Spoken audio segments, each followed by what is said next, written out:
What does every boy want? That's right, a pet monster. This video is all about cool fictional monsters.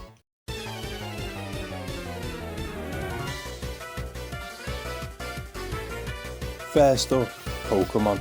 If you're on the internet, you know what Pokémon are, so I'm not going to waste your time explaining it. Lots of people seem to love Charizard, but I've never seen the appeal. I'm more of a Venusaur kind of guy. But I don't want to get sucked into starter wars, so instead I'm going to talk about one of the coolest subsets of the pocket monsters, the crocodile mons. Somehow, every time a crocodile or alligator Pokemon gets designed, it looks sick.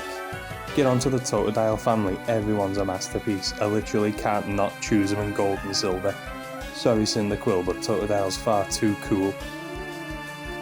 Crocodile's one of the greatest Pokemon Nintendo ever spat out. He's cool as hell and kicks all kinds of ass.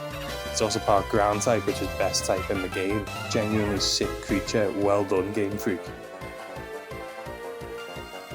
Pokemon starters have been garbage since Gen 5. They've gone from being elemental animals to being humans in fursuits. But this trend was thankfully broken by, how do you pronounce this? Fuecoco. Maybe it's that the water and grass starters of Scarlet and Violet look so crap, but I like this fella's attitude. His final form, how the hell do you pronounce that? Skeledege. Threatens to look dumb with the thing on its nose and the clown makeup, but even so I think it's got style. Being ghost type, the second coolest type, helps there as well.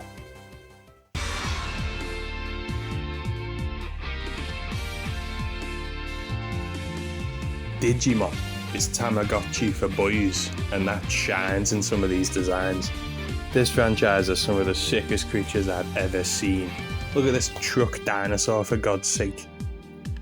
It helps that a Digimon can look like literally anything due to them being computer programs. They can be robots, knights, dogs, women.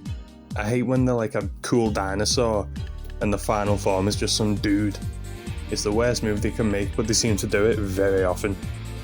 This is super disappointing when they start off so cool, like with this one, Monodramon. He's dead cute, but he's dead fierce. Looks like he'd have your back in a scrap even if you were in the wrong.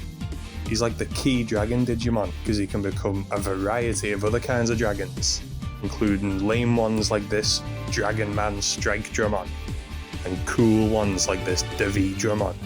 If I had to have a pet dragon, I'd probably choose Monodramon, but you know what even he doesn't have?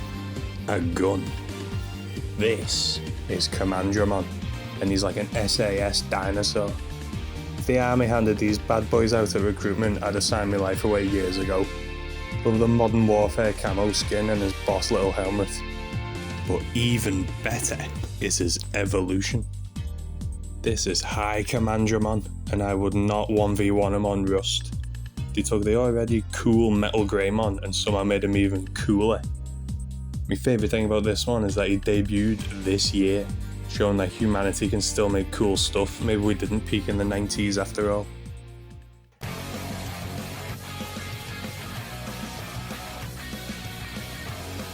Remember Beyblade? Spinning tops with monster spirits inside. It was huge on the playground. Probably third behind Pokemon and Yu-Gi-Oh, but harder to sneak past teachers because it wasn't just a flat piece of card. The main characters of the program had monsters based off some Japanese mythology or whatever, but aside from the Phoenix and the Tiger, they weren't nearly as cool as some of the side characters and villain ones. For example, the final villain of the first series, this bloke called Tala, who was genetically altered to be the best at Beyblade. It's like if Captain America was created to play baseball. Anyway, his monster was this feral ice wolf called Woolborg. Just look at it, mate, would you want to fight that? Despite losing to the main character at the end, he manages to stay a threat when he returns, until he's eventually defeated to make the new baddie look better. But that's what wrestlers call jobbing, isn't it?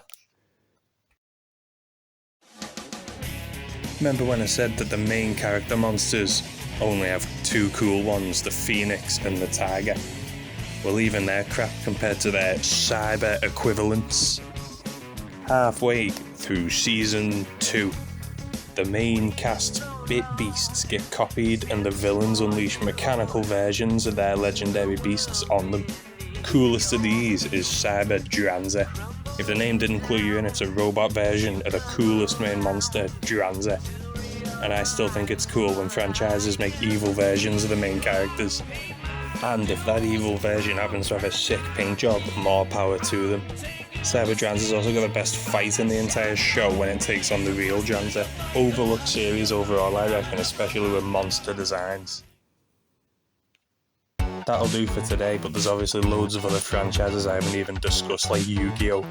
But even more annoyingly, there's still loads of cool Pokémon and Digimon I think are boss, so I could talk about this for hours on end.